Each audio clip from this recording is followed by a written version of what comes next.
창세기 22장 20절부터 24절까지의 말씀을 함께 받들어 읽겠습니다. 이 일 후에 어떤 사람이 아브라함에게 알리어 이르기를 밀가가 당신의 형제 나홀에게 자녀를 낳았다 하였더라. 그의 맏아들은 우스요, 우스의 형제는 부스와 아람의 아버지 그무엘과 게셋과 하소와 빌다스와 이들랍과 부두엘이라. 이 8사람은 아브라함의 형제 나홀의 아내 밀가의 소생이며 부두엘은 리브가를 낳았고 나홀의 첩 루마라 하는 자도 데바와 가함과 다하스와 마아가를 낳았더라. 아멘. 새로운 시작이라는 제목으로 은혜를 나누고자 합니다. 아브라함은 모리아산에서 아들 이삭을 바칠 때에 믿음의 완성을 이루었다라고 할 수 있습니다. 하나님께서도 그의 믿음을 인정하셨습니다. 그런데 아브라함의 이야기를 보게 되면은 그 뒤에는 크게 기억될 만한 일이 없다는 것을 우리가 알 수 있습니다. 아브라함이 그 뒤에 어떤 삶을 살았는지를 대부분의 사람들은 기억하지 못합니다. 왜 그렇습니까? 아브라함은 인생의 전성기에 믿음의 무대에서 내려온 사람이기 때문입니다.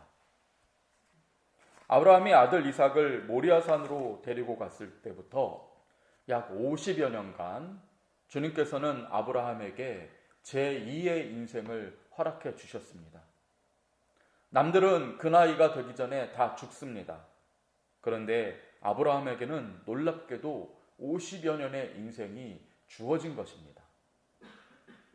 그렇다면 인생의 최전성기를 맞이하고 믿음을 인정받은 그 모든 것을 이룬 뒤에 남은 50년 동안에 아브라함은 무엇을 해야만 했을까요? 오늘 말씀을 읽지는 않았지만은 바로 그 전 구절에 하나님께서는 두 번째로 아브라함을 찾아오셨다 기록되어 있습니다. 아브라함이 믿음을 인정받고 이제 모든 것을 다 이루었습니다. 아들 이삭도 다시 얻었고 많은 재산을 갖게 되었고 큰 영향력을 갖게 되었습니다. 그때 하나님께서는 다시 한번 아브라함이 어떠한 복을 받게 되었는지 말씀해 주십니다. 그를 통하여 많은 민족이 복을 얻게 될 것이고 주의 자녀가 될 것이다. 믿음의 조상이 될 것이다.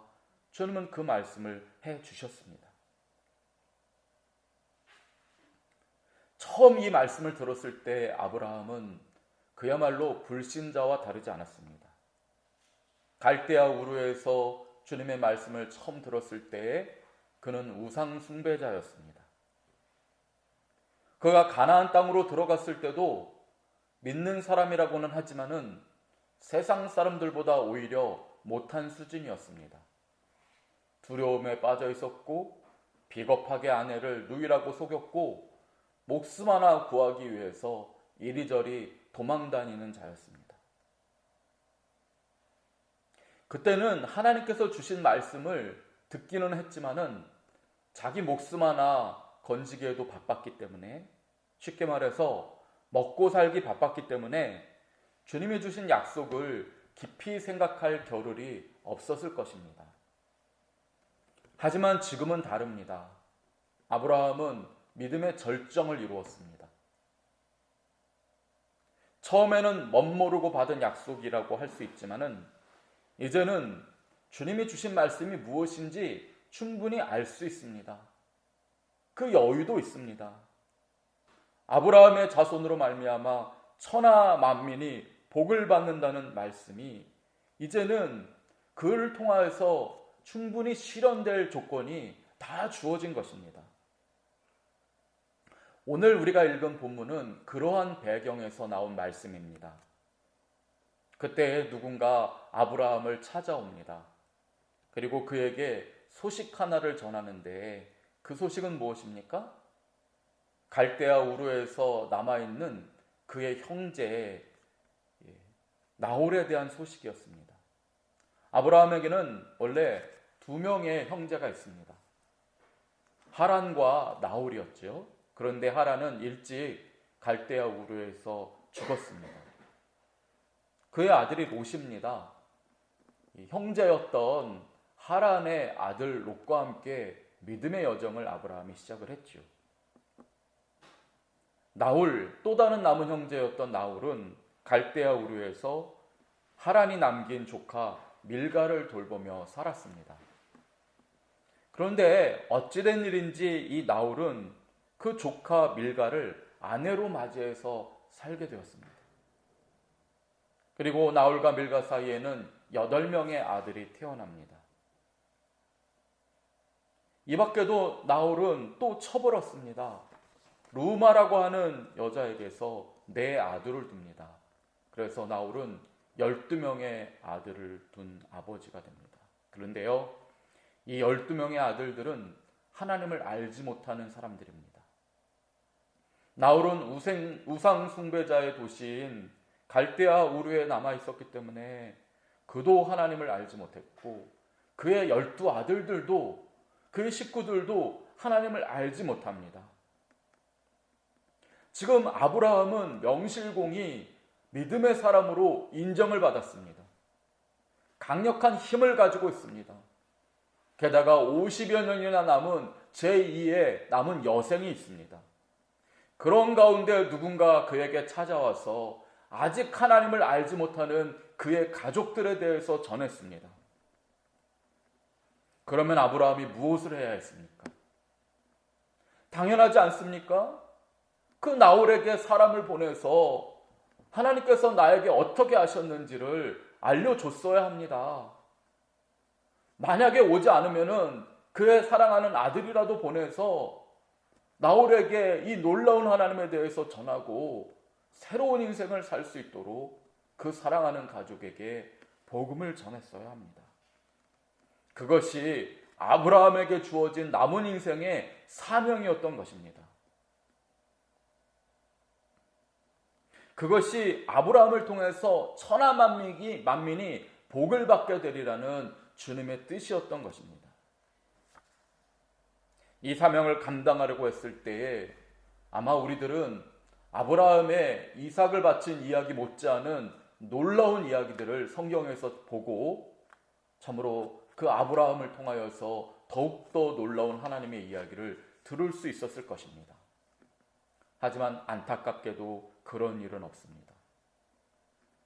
지금까지 아브라함이 걸어온 파란만장한 믿음의 여정이 무색할 정도로 아브라함의 남은 인생은 너무나 초라합니다.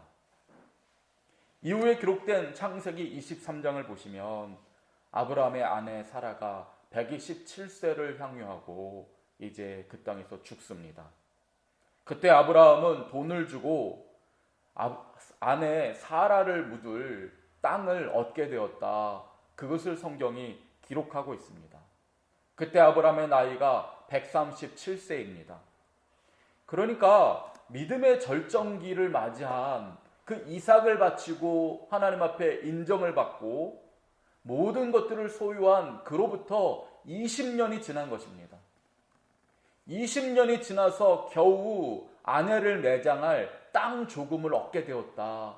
이게 아브라함 인생의 남은 기록인 것입니다. 그동안 아브라함은 도대체 무엇을 하고 있었던 것일까요? 아브라함에게는 여전히 하나님을 알지 못하는 가족들이 있습니다. 12명이나 되는 조카들이 하나님을 알지 못하고 이제 이방 민족들이 되어가고 있습니다. 하나님을 알았다면 그들이 하나님을 믿는 민족들을 만들어 갔을 텐데 하나님을 알지 못하기에 그 12명이 수천 명 되고 수만 명 되어서 하나님의 백성을 괴롭히는 민족들이 되어간 것입니다. 아브라함은 그들을 외면하고 20년을 보냈습니다. 그리고 겨우 땅 한 떼기를 얻었습니다. 하나님께서 복 주시고 형통케 하시고 능력을 주신 인생의 최정상기에 그가 밟는 땅은 다 자신의 땅이 되었을 것입니다.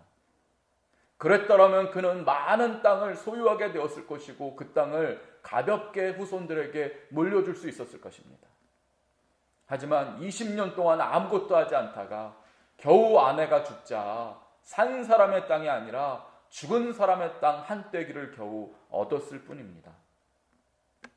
이것은요, 비유하자면 포크레인을 가진 사람이 삽으로도 충분히 팔 수 있는 자기 집 앞마당 하나 파고 끝난 것과 같습니다.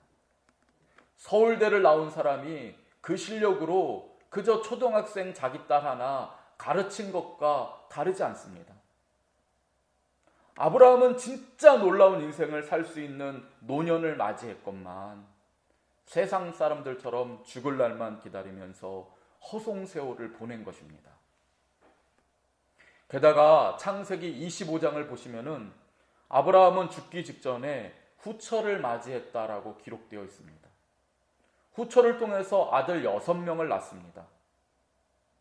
그것을 보면 그는 노년에 그의 형제 나홀처럼 육신의 정욕을 위해서 남은 인생을 보냈다고 할 수가 있습니다. 그 노년에 아들 6이나 낳았다는 것은 하나님께서 그의 아브라함의 노년에 끝까지 힘을 주시고 능력을 주셨다는 것을 증거합니다. 하지만 아브라함은 그 놀라운 은혜를 받았음에도 불구하고 자신의 정력을 낭비하고 허송세월을 보내고 우리가 기억할 만한 어떠한 뚜렷한 족적을 남기지 못하다가 175세의 초라한 죽음을 맞이한 것입니다. 성도 여러분, 믿음은요, 하늘나라 가기까지 중단 없이 전진하는 것입니다. 믿음의 사람은 하나님 부르시는 그날까지 하나님께로 나아가야 하는 것입니다.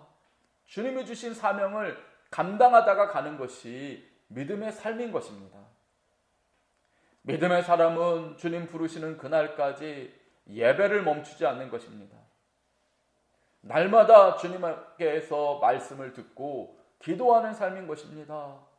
그리고 날마다 주님이 허락하신 하나님 알지 못하는 사람에게 복음을 전하는 삶이 믿음의 삶이며 사람들을 섬기다가 끝까지 내 남은 마지막 순간에 손 하나 또 하나 더 붙여서 사랑을 베푸는 것이 믿음의 사람의 삶인 것입니다.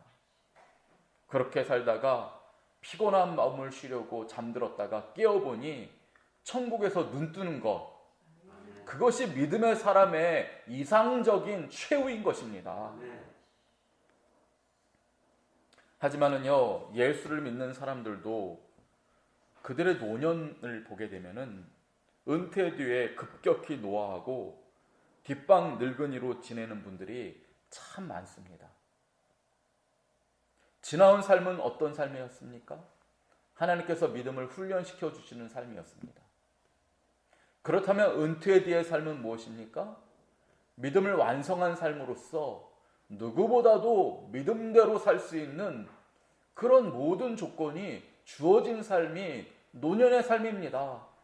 그런데 은퇴했다고 세상 사람처럼 똑같이 맛있는 것이나 먹으려고 다니고 세상 사람과 똑같이 좋은 것이나 구경하다가 좀 안주하려고 그렇게 하는 것입니다.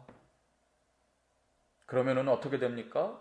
그때부터는요, 마음도 늙게 되고 머리도 돌아가지 않습니다. 몸이 급격히 노쇠하게 되는 것입니다. 저는 그런 분들을 참 많이 봤습니다. 한때는 신문에도 이름이 오르내리고 왕성하게 활동하던 그런 분들이셨는데 은퇴하면서 동시에 급격하게 늙어가는 분들을 여러 보았습니다. 그런데요, 또 어떤 분은 은퇴 뒤에 제2의 인생을 사시더라고요.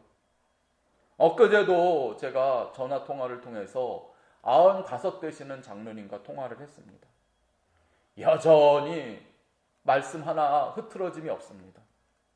지팡이 짚고 다니시지만은 여전히 기도하는 일에 부족함이 없었고 하나님 나라를 위해서 수고하시는 그런 분이셨습니다. 제가 그 장로님 신방을 여러 번 갔었는데요.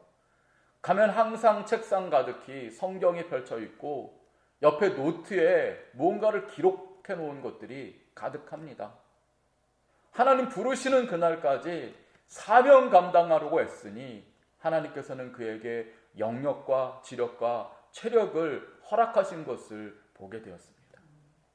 성도 여러분, 믿음은 중단이 없습니다. 은퇴가 없습니다. 오히려 우리가 제대로 믿음 생활할 때는 믿음의 완성을 이룬 우리의 남은 여정인 줄을 믿습니다.